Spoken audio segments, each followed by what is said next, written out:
Welcome back to Scoundrels, Inc. We're here talking about the Season 2 finale of The Bad Batch called Summit and Plan 99. I'm Fode, he's Bede. Oh my lord, what a season finale. What a season has been, but this season finale, look, last week I said Tech was my favorite, and you looked at me all like, really? And it's like almost you knew something I didn't.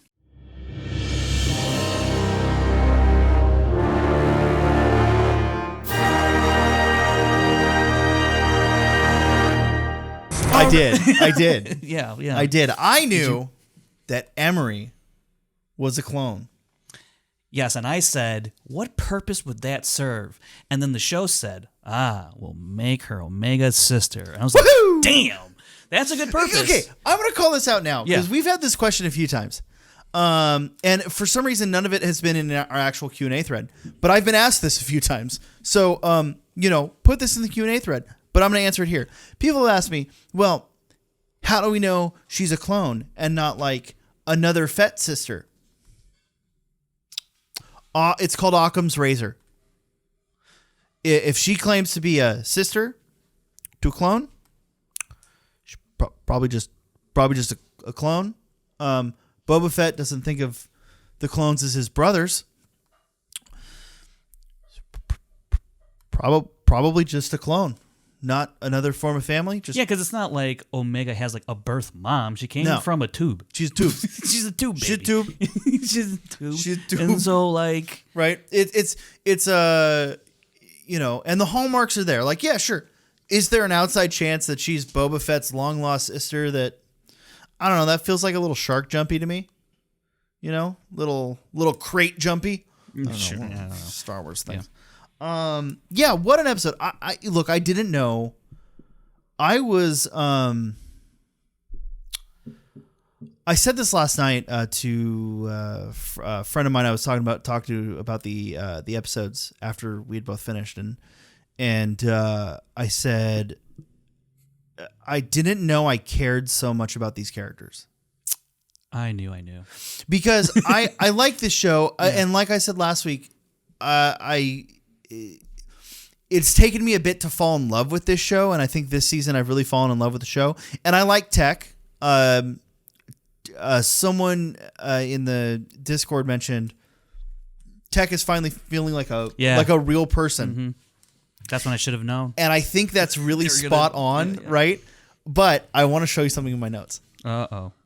So I put, the episode opens, they're planning the mission, whatever. I put, Yuriadu, Tech doesn't make it out alive.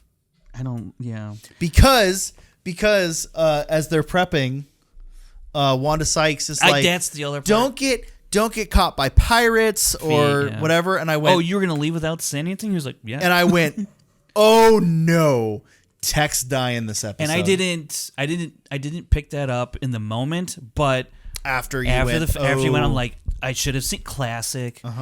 Also, I actually posted this too on Twitter with a spoiler warning. One of the I don't know how to do that. Yeah, it's just you hit the flag and hit sensitive. Sure. Yeah, other people should learn how to do that. I mean, I just don't post. So you don't post, spoilers. right? Right. Which is great. Other people don't know how to do it and don't care. Anyways, that's neither here nor there. But all this to say is we're going to talk about that at the end. Of the episode. All that to say is when the chase on the rail line started happening, I go, I don't like this one bit. I've seen Solo. Someone's going to bite it. For what Tech didn't come to my mind. But even when he went to go jumpstart the rail line again, I think I was in such denial that they were going to kill someone off that I just couldn't even... I could not accept the fact that it was going to be Tech. And then I'll say this, though, but man, it's a hell of a way to go. It's... Oh, man. And I even talked about this too, about Omega having to learn a lesson of grief, right? And like I'm like, oh, I hate it when I'm right. Well, so when Tech goes up to the to trigger the power source on top of the rail, that's when I knew. Yeah. That I went, okay, it's solidified. He's not going to make it. That doesn't stop it from having an impact, right? Oh, for sure. But it was too close to Val. Is that her name? Vel? Yeah, whatever. Yeah, whatever. It's Val. Vel is the girl from Andor. Yes, that's right. Okay, yeah, Val. Yeah, that's what I'm getting. It's too close to Val in Solo when she's triggering the shield barriers on the convex line, whatever. Yeah, that's she's doing something with the convex line, but she's separate, right? As soon as he was separate, I went, yeah, okay, this is it, right? And I also knew as soon as he was dangling there, and they had positioned Wrecker to be the one to have to get him. That was so. Look, it was very cliche. It's almost predictable in what they did. It was so well executed. The music was so heavy. The way that they portrayed the looks on the characters' faces, all of it was so well done. We've talked about when we did the trilogy retrospectives. I've gotten emotional in that way very few times from Star Wars. Luke Skywalker's death, Kanan's death. Yeah. I did not expect to be affected by Tech. Yeah. The amount of emotion that I felt for Tech passing was more than I was anticipating. Like, because Tech is my favorite of the batch, and it hit hard, and I think it's also because of how much I like the character of Omega, because I was really thinking about how this is going to affect her and Wrecker, of course, and Hunter and all them. It's Omega. That's right. Yes, Omega, as Emery calls her. And so does Hemlock, weirdly enough. Oh, did he really? I didn't catch that. Okay. It was a well executed scene sequence.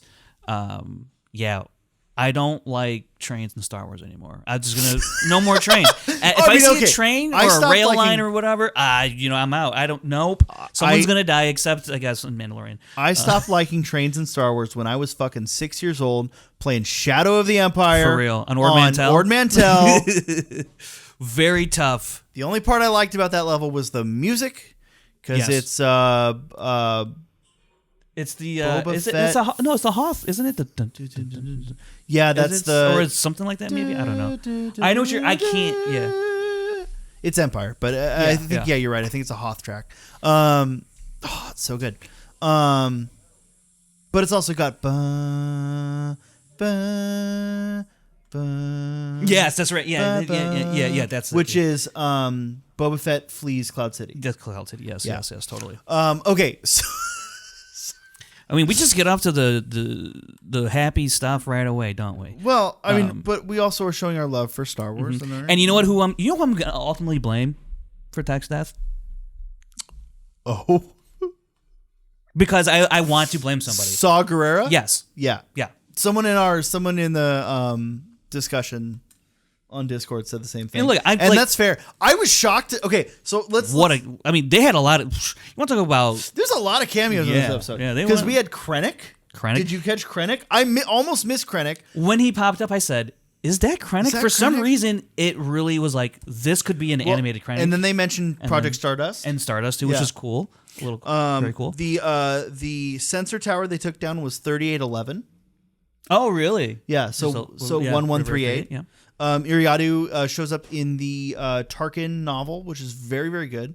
I feel like somewhere else too, because I've heard that name before. Unless I'm just thinking. I mean, it's Tarkin's home planet. Yeah. We get. I think it was General Tag was also at the table there. Okay, yeah, I was trying to figure out who those other guys were. Yeah, I can go back and look, but I didn't really pay attention, and then I remembered later, I'm like, oh, fuck, I should have figured out who that was.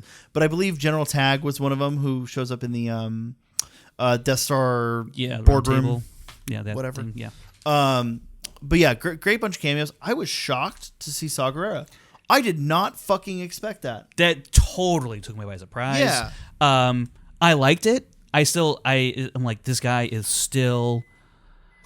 really he fucking sucks from his sister. Like he's still so revenge fueled that he can't wait like 10 minutes. Like, come on, bro. But it does make that it just adds to the complexity of Saw even more with this stuff. And how he chooses to fight the Empire and just like bro. Also, like I don't know why today I'm harping on this a little more. I guess maybe honestly, I think having Garrett on the show last week, You haven't changed your heart. Made me have a change of heart. No, I think having Garrett on the show made me kind of think of things a little more critically, and like from a storytelling perspective, yeah, Saw is the right character to spur that into motion. Totally. Either Saw or honestly, Vel. Like you could have had someone from Andor, but I think because the clones already know Saw, that's why it's the right choice to do that. And yeah, I mean it totally makes sense. The way that was executed. Like I said, it was cliche. I was trying to figure out who's the other person in the helmet. I don't know. You know? I don't know. Because I was like, I don't know if we were supposed to think it was someone or if it was just the reason they had their helmet on was so that you don't go jump to conclusions. Yeah. But it could have been a lot of people. But also when they opened up the elevators, weren't there a few of them? Then there was a few more after that. Yeah, but so I don't who think he was with initially when they turned the corner. I was like, oh, are they gonna reveal this person too? Whatever. But yeah, fucking. The way that they portray Omega? Well, hold on. Wrecker? Where's the episode break? Help me out here. Oh, so in the summit ends with them on the rail line. Like stranded on the rail line when the power goes out. But he hasn't gone up yet. Okay. Yeah, he has not gone up yet. So the way that they cut, because I was about to say something and I'm like, wait, was that the episode, Ed? No, it wasn't. That's not right. I mean, we're talking about them all jumped I know, together, but there's a moment that I like the way they handled it. So after Tech's death, you see him fall, and then the train starts going in, and there's and then they like fade to black. So they crash. And it's from the POV of Omega. Mm-hmm. She's on the floor. Omega. Yeah, she's. They do this orientation thing, coming in and out of consciousness. Mm-hmm. So you get. I really like how they did this kind of like shell shock type of point of view. Really, really interesting looking and just looks fantastic, and the sound design, all that in that one sequence really sold like a traumatic experience and situation that Omega was in, and just experience with the explosion and having to deal with Tech dying, and then ended up back on Ord Mantell with Sid. Yeah, so the way that they fade to black after the disorientation scene, and then it wakes back up with her in the room with Hunter. And clearly there had already been a conversation had between Hunter and Wrecker. Yeah. I really liked the way that was handled. With Wrecker? Or with just in general. Oh, okay. Like. Oh, are you talking about the conversation between Hunter and Omega, or no? Well, I'm talking about the more the vibe of the scene and the vibe of the. I fail to say. I have a hard time saying cinematography, but the cinematography of it. Yeah. The fade to black, and then it comes up, and it's they're all bandaged up, and he's got the neck brace on, and like it's this denouement resolution, right? It feels like it should be the end of the episode. It feels like that's where the season should end. But it doesn't. I love that. And then the reveal, because I didn't put it together, and I don't think you're meant to, the reveal of when we see Wrecker out in the bar and Sid is the bartender. And I went, this fucking scaly ass. Yeah. This scaly-headed, scabies having... Because they've been sending it up green skin all season, bitch. Yeah, they've been sending it up all season, right? From the Riot Racing episode through them not really communicating with Sid for the past few episodes and whatnot, and now they're finally back there. And then she brings up, "Oh, you guys have too much heat on you." I'm like, but furthermore, before we even get to that, the way we watch Wrecker process Tech, it was that hit pretty hard, because it's damn. And it was really handled interestingly, because she tries to pour him a drink and he's like, it won't help. Yeah, but like, this is a children's show, but it's not a children's show. Anyone who says like these shows are for kids, you have to remember by the end of the season they just forget that and they just decide like, you know what, they can handle this. But right? Also I really like the fact that she pours him a drink and he's like, no. Because, like, I think we've all been through, like, stuff and we've had a drink, but at the same time, after the drinker problem was still there. So I think there is a bit of a message there for an older kid, that's watching the show, not necessarily like an 8-year-old of whatever, but it's just like, also even as an adult, like that hits. Like, yeah, you can have a drink and that's fine, but sometimes people take that to the nth degree, right? And I think it doesn't beat you over the head. I mean, look, maybe I'm reading way too much into it. No, I don't think you are. But like, it doesn't beat you over the head of like, this is what you do when you grieve, which you can totally do that. But I think also to the extent of the way I interpret it, which again, you can be thinking I'm going way off into the edge. I think you're or not totally just you, grounded. but and whoever else. Well, sure, but if I agree with you, then the audience agrees with you, because otherwise, why are you watching Scoundrels Inc.? Guys, thank you for watching Scoundrels Inc. That's been our episode. We're done now. No, I'm kidding. No, yeah. But yeah, I just like the way they had that little moment, didn't beat you over the head, and it's just like, now he's actually going to address and deal with his feelings in that moment before Sid's like, here comes the Empire, you idiot. Yeah, and they come in right then and there, and they subdue Wrecker, and Hunter, gets Omega and AZ. Yeah, I think it's AZ. Who we haven't seen. He's been at Sid's bar. Mm-hmm. Yeah. Hunter gets, which I'm glad they went almost back to fetch him. Yeah. Hunter gets AZ back. AZ and Omega down the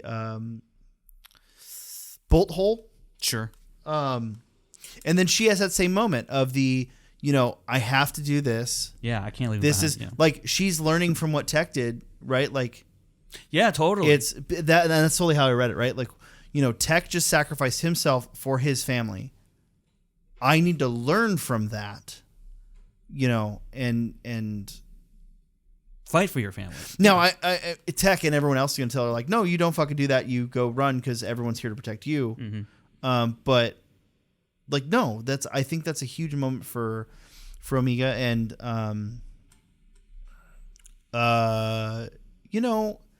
part of me wants to say like, yeah, she should know by now, like, hey, just get yourself out, and then we can solve on the other end. Right, live to fight another day, type of thing. Yeah, but the fact of the matter is, if she doesn't rescue Echo or Hunter and Wrecker, it's not like her and Echo are going to be able to go rescue Hunter and Echo, right? I mean, yeah. This scenario is the one that gets them, that has the most likely chance of getting them all out alive in the long run. True. Not in the immediate. Yeah. So we've got, we could talk about Hemlock chewing the scenery. I don't really have anything to add here, right? Like, Hemlock's a good villain. He chews the scenery well. Villain. He's threatening. I do, again, I want to hammer down. He calls her Omega. Yeah.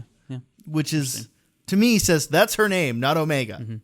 Mm-hmm. One other point we definitely need to talk about is the lack of Crosshair in these final 2 episodes. You see him when Omega gets to Tantus, right? And he's, laid up, whatever. But there's this other part even before that, though. I think it's when Hemlock's at the bar and tosses Tech's goggles. Yeah, that was good. And no, I think, I don't know if you had said it or maybe I heard it for somewhere else. I think it was you who said that. You think Crosshair's going to get Winter Soldiered. Bro, Tech about to get Winter Soldiered, literally like the Winter Soldier who falls off a train and then goes into a program and becomes the Winter Soldier. It's going to happen to Tech. And I'm going to be devastated. You think he's fine? I mean, not fine, but you think he's alive? I think he's going to get absolutely Winter Soldier. Because holy shit, that is Winter Soldier. He fell off a train. Absolutely Winter Soldier, almost beat for beat. Like, friendship with... sort of, yeah. All right. Right? So, I absolutely think they toss those goggles out there as... he's not really gone. Maybe the true Tech is gone. And I think it's going to be such a difficult thing for Wrecker and Echo and Omega and possibly Crosshair, right? Well, actually, to face Tech as a villain. Yeah. As possibly a Death Trooper, right? Or, whatever program that Hemlock is doing, We'll talk about that. Oh my gosh. Like, I don't want to see Tech repurposed by Hemlock for evil, villainous reasons, and it's gonna be devastating. I really believe that's the direction they're gonna go in with Tech next season. Well, let's break down Tech, let's break down some other stuff and see where that path leads us, because ultimately we see Omega brought to Mount Tannis, and she meets with Nalase? Is it Nalase? And Emery. Nalase. I always have to run through the other Kaminoans to make sure I'm getting the right name. Because I think Dad Tonwi's here. And then, the Prime Minister is Lama Su. Okay, so it's Nalase. Okay, great. I have to run through them all because it's the same. Anyways. And she's brought into a room with a couple clone commandos. Yeah. And Crosshair is there on the table. And she's told Dr. Emery will be with you shortly. She'll be here to take care of you. And then Emery pulls off her goggles and says, she says, you trust Hemlock more than me, or you trust Nalase. You trust Nalase more than me. Why is that? And she's like, I don't know you. She's like, you don't know me. I'm your sister. Yeah. Which to me doesn't say we're siblings. It says we're the same. I'm a clone just like you are, right? From the same strand? Well, I want to go back to the episode of Crosshair. Mm-hmm. Which one? When he broke out of the... Oh, okay. When he had his little runabout. He got the message. Yeah. And I had said, I think Emery wanted him to escape. It seemed like she positioned things for him to escape, because the way the camera stops, the trooper puts the blaster down and then goes to tighten the restraints, and that's when he breaks out and grabs the blaster. Right. It seemed like, because she says tighten down his restraint. Yeah. Like the way it's framed, I think she's on our side. Now, whether or not, let me rephrase that. I think she is in some way, shape, or form going to be helping Crosshair and Omega. Now, my question is whether or not she's doing that for good reasons, or doing that under Emery's or under Hemlock's orders or whatever. I'm not going to speculate on that. I just find it super interesting. Yeah. I think personally, again, from a storytelling perspective, the reason you ultimately pull out Echo and Tech is so that midway point through next season, we have the team is Hunter, Wrecker, Emery, and Crosshair. Wow. Right? So here's the thing that I'm starting to think about is, why does Hemlock need Omega so bad if Emery is her sister? Right? What's the difference between Emery them? Is not an unaltered clone. And Omega is. Right. That's why she's the same age as Boba Fett. Oh, okay. Wait, you mean Emery is an altered clone or not an altered? Emery is. Emery's just a normal clone. Okay, that's what I thought. Okay, I heard you say unaltered. I said is not an unaltered. Okay, that's clone. Okay. Cool. So Omega is an unaltered clone like Boba Fett. Meaning, if you gotcha. need to get a new, fresh genome, you either get it from Omega or Boba Fett, right? Because you can't get it from Jango. Right. So you need Omega or Boba Fett for an unaltered You mean they don't have his head on ice somewhere? No. Floating around in some vat? The problem is because, the sands of Geonosis and it mixed with the blood. And then all your clones would be coarse and rough and get everywhere. Right. And nobody wants that. I guess Boba took it with him probably, huh? Well, we know Boba somehow got the armor, so I don't know if he's just... He had to go... Yeah. I don't know what he did there. It up, yeah. Well, the head, we see that's right. You're right. We see the head fall off. Yeah. The shadow of the head. We see the head fall out. Yeah. But yeah, it's... I find it super interesting, and I don't know if I'm curious personally if Hemlock even knows she's a clone, because she doesn't look like the other female attendant, right? They don't look like clones. They don't look alike. Yeah. It's just Emery that is a clone, I think. Is it possible that Emery is unaltered? Because she could have been the very first. It is not. It is not possible. The timeline does not add up. It is not possible. Well, how old do we think Emery is here? Probably. I mean, I think she's similar age to. Let's say 20. I think she's similar age to the average clones. She's a cartoon, so it's hard to gauge age. Sure, right? But I'm just asking, like, because Boba is, I believe Boba is the age of the first batch. Okay. I think Boba was literally the first clone created, or at least in the first round of clones created. Because what in Attack of the Clones he's like 10. Yeah. Okay. Meaning like, right now he'd be like about 13, 15. Okay. Yeah, 14, 15. I guess. Okay. Yeah. So okay. You couldn't. Yeah, it wouldn't make because they were only the like, timeline wouldn't make sense. Yeah, I see that now. Yeah. Okay. Yeah. Yeah. So I believe. So yeah, she could. Yeah, totally be like the first or like second batch of clones ever. Yeah. You mean Omega? No, Emery. Well, I mean, she's clone age, right? Yeah, like she's whatever age the average fighting clone is. I think. I don't think she's unaltered. I don't think there's any reason to suspect she's unaltered, right?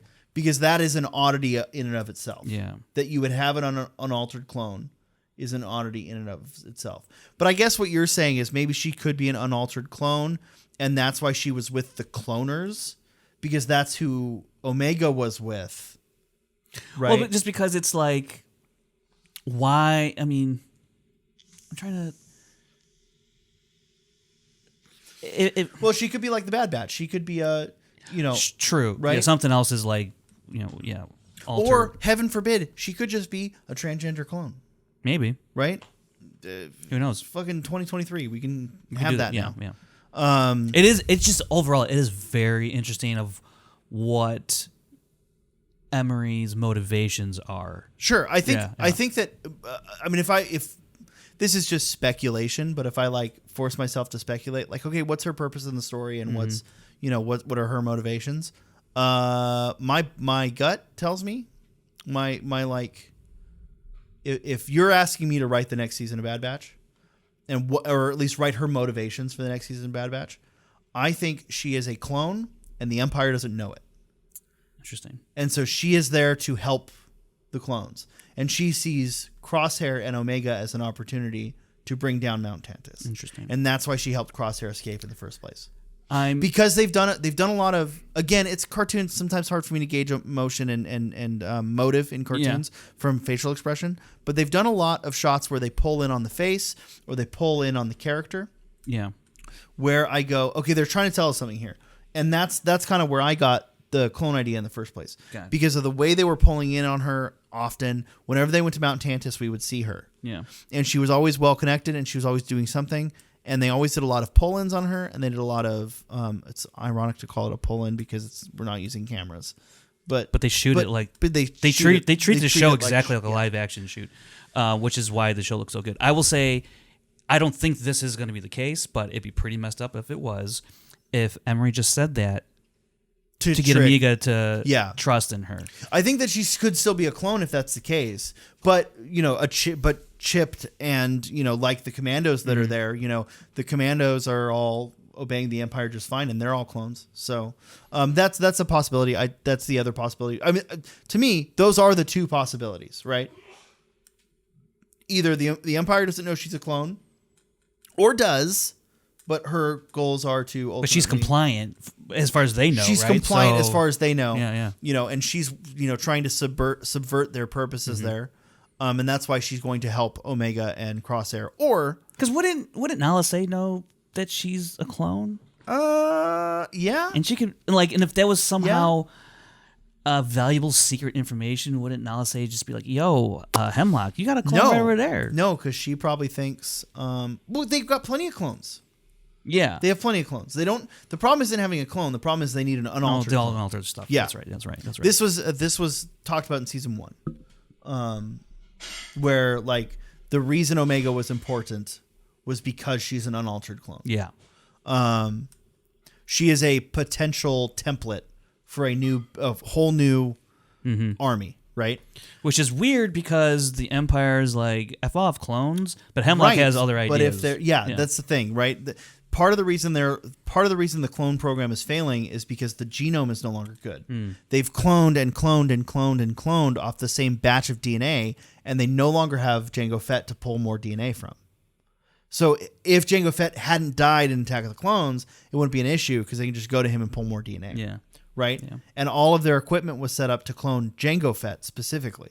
Right? If they want to clone someone else, they have to redo all the equipment, redo all the Yeah, that's right, because they do talk about that a couple episodes ago of like Omega doesn't recognize this type of cloning, tech, right. but it's definitely Kaminoan. So exactly, yeah. Yeah. So, it's having a clone is not the function. It doesn't matter that Omega is female or male or what, or there's nothing special about her other than, well, there's nothing special about her. That's what is special about her, right? She is as close to Jango Fett as you can get other than Boba Fett. Mm-hmm. And as far as they're aware, they don't know where the fuck Boba Fett is. Right. So let's ask this question because this happens near the end of the episode as well when Hemlock is talking to Nala Se and saying, in regards to the Emperor, right? Mm-hmm. Like, and Nala Se says, it's impossible what you're asking. And he's like, make it possible. Are these two different things that Hemlock's I think they're two different things. Okay. Yeah. I think so. Like Omega would have nothing to do with this conversation. Maybe Hemlock not. And maybe not because again, if they're using, they may still need to use the Jango template to work from because that's right now what they have the equipment and the expertise to work with. Right, is the Jango template because so much of what was done on Topoka City was the Jango template. Yeah, because Hemlock does mention they're still trying to unlock all their stuff that the Kaminoans have unlocked before. Right. So. Right. The Kaminoans have cloned other things. Like, it's not like Jango's their first go and not like they can't clone other things. Because the Kaminoans, at least in Legends, I don't know if this holds true in canon, I believe it does, are clones themselves. They do not reproduce I remember saying this sexually. Yeah. They reproduce through cloning. Yeah. Right?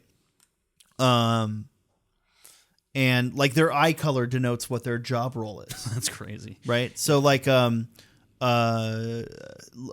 Su has gold eyes because they're a diplomat. And Nala Se and Tonwi have gray eyes because they're scientists. Interesting. Right? So I might be getting the eye color wrong, but that's essentially what it is. Now I want to talk about the Dark Trooper thing, but I kind of want to, you can tell me no on this. I kind of want to pause and go back and look at that scene again. Which scene? Because someone in our previous discussion had the remote's over there. Oh, okay. Someone in our previous discussion had mentioned that there was Dark Troopers in the background. Brian, do you want to verify? Should we verify that? Because I want to talk about that theory. All right, hey friends, we're back again. We went back and watched the last 5 minutes, and I want to correct something here real quick. Good thing we did. Good thing we did because specifically they wanted Omega not because of her genetic material. That's why the Kaminoans want Omega. The Empire want Omega because they think it'll convince Nala Se to work with them on quote the Emperor's secret project. Yeah. Which I'm pretty sure we know is leading up to making a clone of himself and ultimately Snoke and Rey and etc. Right. So that's no new information for me. That just builds on the stuff we've been talking about forever. And by we, I mean everyone. We know that the cloning and stuff with Grogu, they're probably trying to make a Force-sensitive clone. Yeah, that's what they say is impossible. That what you ask for is impossible. It's a Force-sensitive clone, whatever. Now the last thing I think that we want to talk about, and that's really the reason why we went back, is the Dark Trooper project. Oh, okay. And the Death Trooper project. Yeah. So this was kind of floated, and this is one of those things that this was something that I had talked about back on my previous shows during the last season of Mandalorian, is that I think the Dark Trooper project is the evolution of the Death Troopers. And now some people could point out like, oh, well, Death Troopers aren't droids or whatever. Specifically, when we first hear the Death Troopers, they've got those robotic voices. Right. Those modulated sort of voices. In Legends... In the Dark Forces series, the Dark Troopers are first clones that are modified and sort of like cybernetically modified, and slowly, eventually, by phase 3, they're droids. Right? Okay, yeah. But initially, they were not, and that's what the Dark Troopers in season 2 of The Mandalorian are based on. We also see some proto Dark Troopers in Rebels. The Imperial security droids kind of have some similarities. But yeah, so do you think it's possible that the thing that Hemlock wants clones for, right? Because whatever the ultimate project is, it might not have to do with the clones. He might be working on two separate projects here. Yeah. I'm wondering if one of the byproducts of what he's working on is the Dark Trooper program or the Death Troopers, right? Mm-hmm. And then,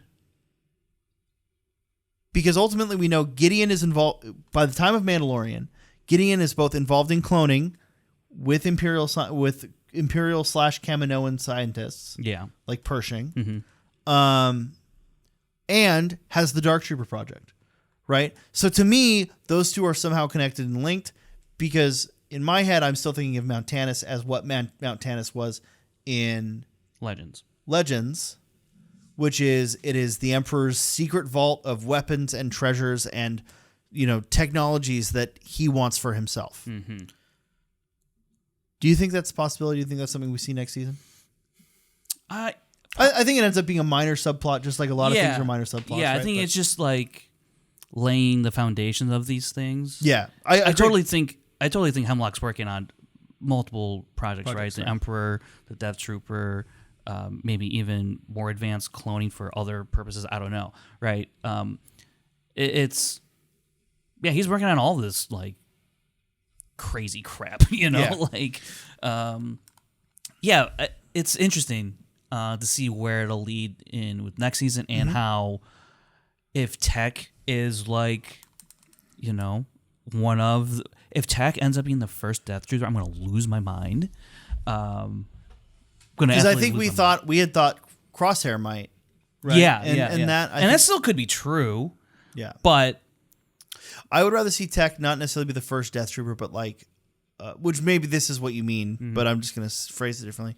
A proto Death Trooper, right? Sure. Like the early, he's what the Death Troopers become. Yeah, and then maybe, I don't know. It's going to be season 3. I do think there's at least 2 more seasons of this show. I do too. 3 I and think 4. I think 4. I think what we'll get. I think we'll get a full length 3, and I think we might get a half 4. Sure, but I don't know if viewership numbers are on this, right? Like that will have an effect. We already see. Yeah, we've seen Lucasfilm and Disney Plus cancel Willow just recently. Well, I mean, also which is a whole different scope and scale. It's live action, different types of budget. This is animation. It might, and it's not Star Wars. I mean, I mean that because like Star Wars is just going to get a bunch of viewership based on being Star Wars, right? Sure. So overall, do you think this much better season than the previous one? 1,000%. I love this season because I think we were all kind of in the same spot. To start off, I was like, okay. Yeah, it's like I like the show. I didn't love it, And then after the mid-season episodes 7 and 8, like that's where it really, really took off. Sure. And it's been great ever since that mid-season, the mid-season point. And it was a really, really strong, overall a strong season. In my opinion, much stronger than season 1. Much much stronger than a lot of seasons of Clone Wars. I guess so. Yeah, in a sense. Yeah. I just think because the scope of Clone Wars is much larger than Bad Batch, so it can but you're going to have your definite hits. But and I think that's why I like this. Yeah, better, right? That's fair. All right, we're just going to jump into questions. Absolutely. So Janine DeBean, I tried to read this one last time. It was for this episode.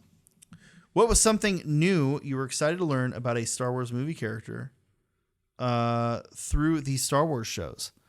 So through these shows, Bad Batch, Andor, Obi-Wan, Mandalorian, Book of Boba Fett, what's something new you learned about a character that like excited you?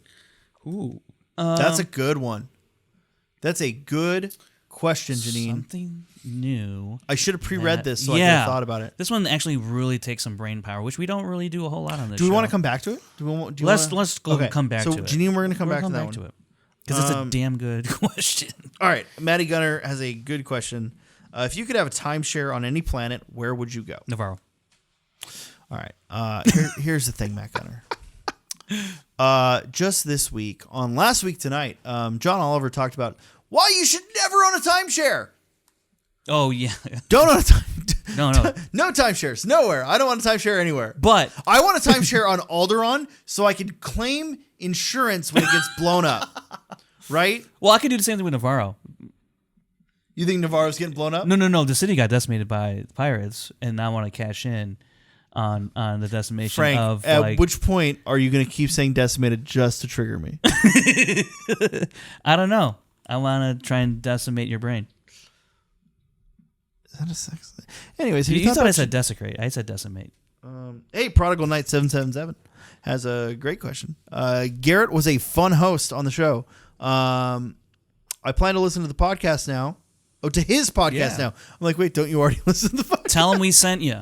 I really do recommend Garrett's podcast. It's very good. Garrett is very eloquent when talking about Star Wars, more so than us two clowns. Yeah. Any future plans for guest hosts? Also, definitely miss Kevin every week. When will he be back in studio? The fact of the matter is Kevin just doesn't live here anymore. Look, we want to figure something out, and we have a couple ideas. We were actually talking about that before filming. What our, Kevin you will still see Kevin, just like when we did our Fallen Order trailer reaction and breakdown. Kevin was on that because we did digitally. Yeah. We want to keep this show in person, which is a great segue to talk about guests. We want to keep this show in person. Yeah. Brandon couldn't physically make it tonight, so it's just Frank and I. Generally, it's harder to get guests in person because of how we film, when we film. When we film these, especially when we're live with episodes, I've been here right now. It is, if my watch is correct, it is 11. Yep. In the PM. And it is 11 at night, and I have been here since 5. Yeah, 5:30. Yeah, 5:30. Yeah. We've been filming since 6:30. Yeah. So 6:30 to 11, we've been filming. Well, we also did Today's a weirder thing. We were guests on another show, but so to ask a guest to come in and do our show with us, it's a lot of commitment. And thank you, Garrett, by the way. Yeah, thanks to Garrett. Because if Garrett wasn't legitimately a friend of ours and someone we hung out with regularly, I would have felt more awkward about asking him, hey, you want to come film Star Wars shit with us for 4 hours? I also gave Garrett the option, you don't have to stay for the second one. No. Right, so it was right.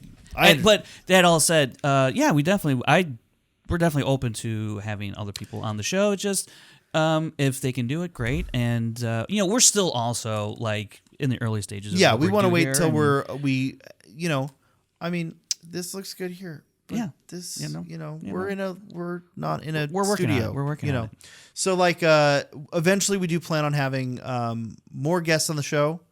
That might even happen in some form digitally as well. We have other ideas for how we would do that. Wouldn't just be for this format of our show, but perhaps a Scoundrels drink format of the show. Different formats of the show. Once we're not doing episode reviews weekly, things are going to change a little bit. Look, we've got a lot of friends who do Star Wars podcasts and do, this is a big community, and we want to share those people with the community. And, we have a friend in town who's a Star Wars guy. Oh, okay. Yeah. It's not public knowledge he's in town, but whatever. Is what it is.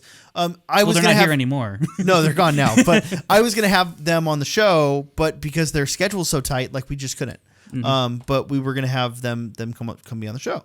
But it doesn't work out, So we've put a few off. Garrett was just the first guest, aside from David, our producer. Garrett was the first guest to come take us up on that offer.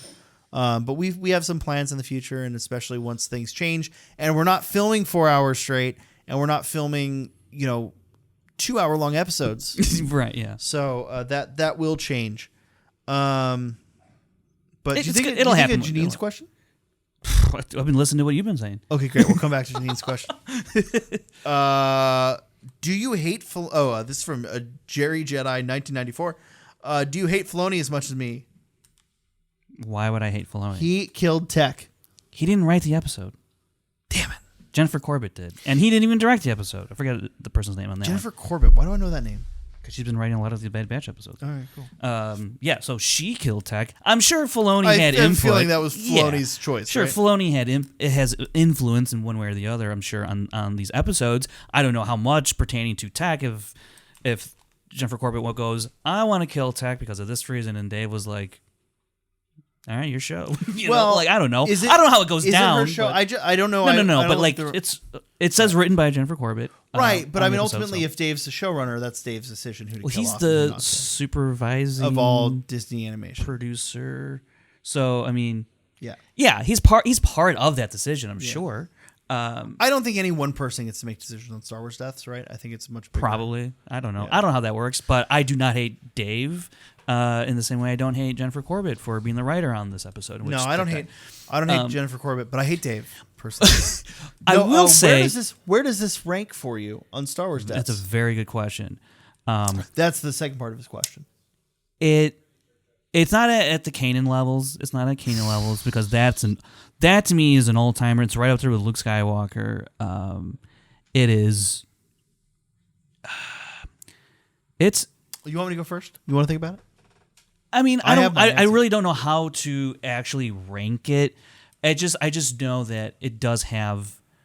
It packs an emotional punch for sure. I think time will tell exactly where it lands for myself. I don't know where I could possibly place it right now, but it does pack a punch for me, and I think it will be somewhat high on the list. And also, it depends on what happens or possibly could happen in future seasons. Sure, that will definitely influence, but or at least the impact of it, rather. So, hey, I'm going to give you an answer. Unlike this guy. Yeah, I can't. So Luke Skywalker. And I'm ranking based on how emotionally connected I feel to the character. Fair. Right? Or how emotionally impacted I am by the death. Right? I might like some of these characters more, but this is how emotionally impacted I was in the moment of the character's death. Luke Skywalker. Kanan Jarrus. Leia Organa. Ooh, yeah. Leia's a good one. Yeah. Han? No. Nope. No. No way. Han wanted to go. No way. That was his choice, and also you're talking about Harrison, not Han. Harrison wanted to be done. Yeah, we're talking about Han Solo, not Harrison Ford. Yaddle. Oh, that's a good one too. Yaddle is a good one. Tech. Joro Topal. Okay. And I'm going to give you one more just because I feel like there should be one more on the. We're going to round out the list there. We got. I guess Han should be on there. It's your list. It's your Snap. list. Snap. Come on, really? That for you? Yeah. Wow. Really. Okay. Snap. Okay. And I'll tell you what it is. For the for like Luke and Leia, like that's obvious, right? But for some of these other characters, it was how we interact with them on screen and how we saw them and how they became part of that Star Wars tapestry for me, right? Like, I just didn't expect Snap to die, Joro Topal, Joro Topal, you spend time learning that Joro Topal is your master. And also, Order 66. It's Order 66, which has its own impact. Yeah. Yaddle, I thought, we barely fucking see Yaddle, but I got so endeared to the character that episode that, bam, when she's taken, it's like, oh, man. I would have Qui-Gon on my list for sure. Yeah, see, I think the problem, the reason I can't say Qui-Gon... He's not high on the list, but he's on my list. Well, yeah. I mean, maybe we'll do an episode one day about Star Wars deaths. I think I actually think that'd be an interesting one. It would be. Oh, you know what? Kylo might be up there, too. Ooh, you know what? He's definitely... Kylo might be up there. Maybe not that high, but he's probably up there. Because I like Ben Solo. Yeah. I like Kylo. Yeah. Is it Kylo or Ben? Yeah, it's interesting. Because Kylo... Ben. All right, let's tackle Janine's question. I don't know how. That's such a good question. Read it again. So what was something new you were excited to learn about a Star Wars movie character through the Star Wars shows? Star Wars movie character in the shows. I'm going to rapid fire a few while you think about it. All right? Well, I was going to say, probably actually really Luke. Training Grogu. I think it's learning that he trains or unlocks some stuff from Grogu. That Grogu was potentially his first pupil. Yeah, more or less it seems like. I think that was really fun to learn. I think I mean, also just finally seeing Boba Fett. Coming out of how, like we've all like pictured it. We've seen the artwork. We've heard the stories and whatnot of him blasting out of the Sarlacc one way or the other. But also just further like endearing himself eventually to the Tusken Raiders, and how that I do like that aspect of Boba Fett. I don't necessarily care for other stuff, but that aspect of this quote unquote new Boba, I really like that. That was fun to learn. We should do a retrospective on Boba Fett at some point. Totally. Okay. One of mine is also going to be Boba. The chain code on his armor. Oh, was one of my. That the armor belonged to. Had it handed down by my father.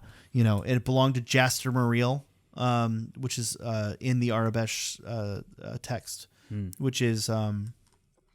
Jaster Muriel was the original leader of the True Mandalorians, which was the sect that Jango belonged to in Legends. And they were opposed to Death Watch and Pre Vizsla.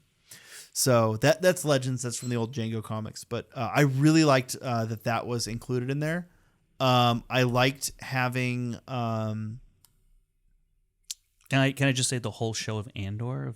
Yeah, just like generally Andor. I really liked learning that Melshi was in prison with Andor. Yeah, that was really cool. Right? Yeah. Well, that's actually a really good one. Because I latch on to minor characters. I'm big on latching on to minor characters. I really liked that Melshi was in prison with Andor. That was a good one. A lot of the stuff about Mon Mothma was really interesting. Yes. R5. R5 right? is a great one. That's up there for sure. Just seeing R5's development through this show was great. So stuff like that is just awesome. There's a bunch of stuff. Learning how Obi-Wan spent his days prior to like how he coped with that, right? Learning that anything that expands on these characters in a meaningful way, or even in not anything that expands on the characters. Lil Leia. Like that one less so, but like seeing I think, but seeing how she was as like so it's little really fun. Leia does less for me than Bail, like turning to Obi-Wan to protect little Leia.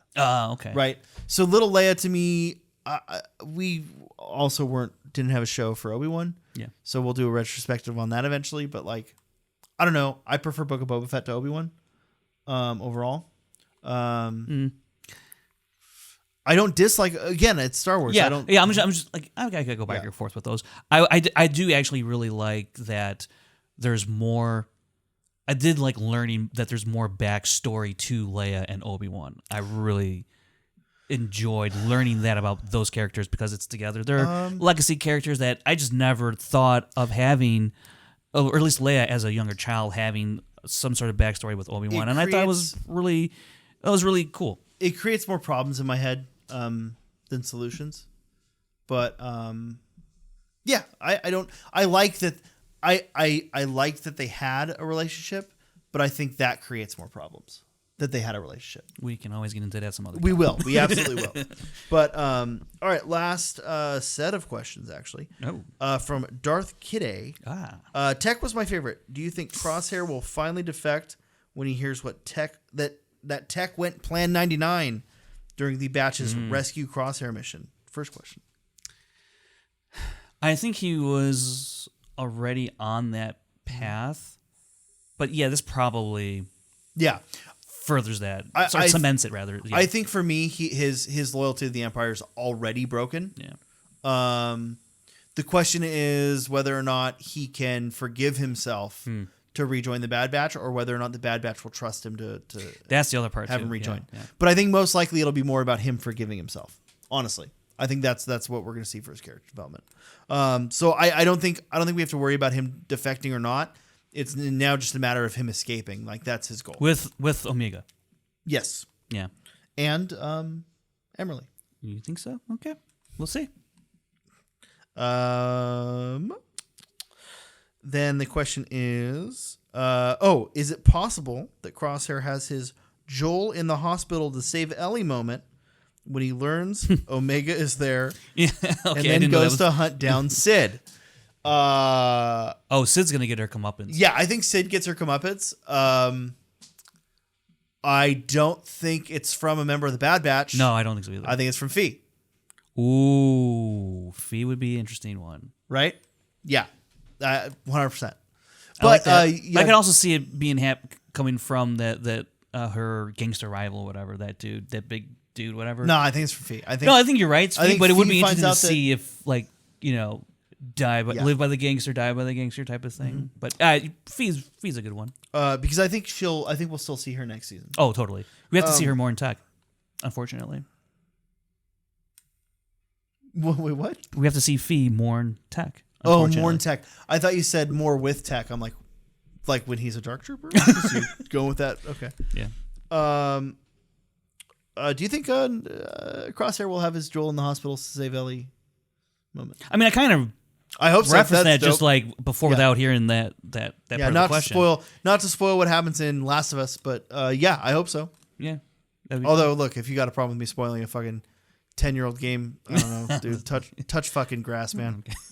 You're getting so hostile. Actually, you know what? I said that, and I literally just defended Jake on this on his last show, because to me, I think of Last of Us as a video game and not like an HBO show.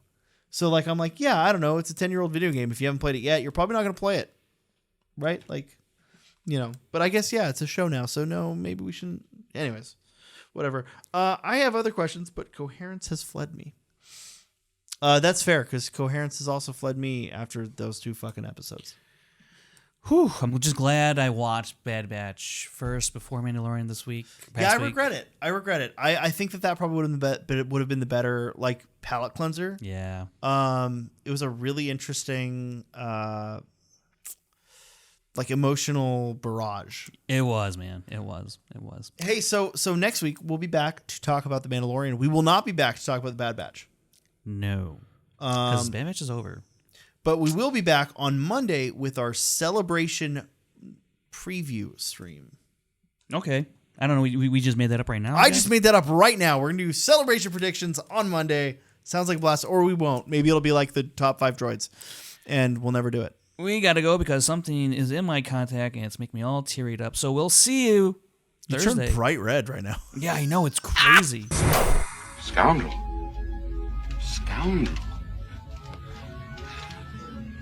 I like the sound of that.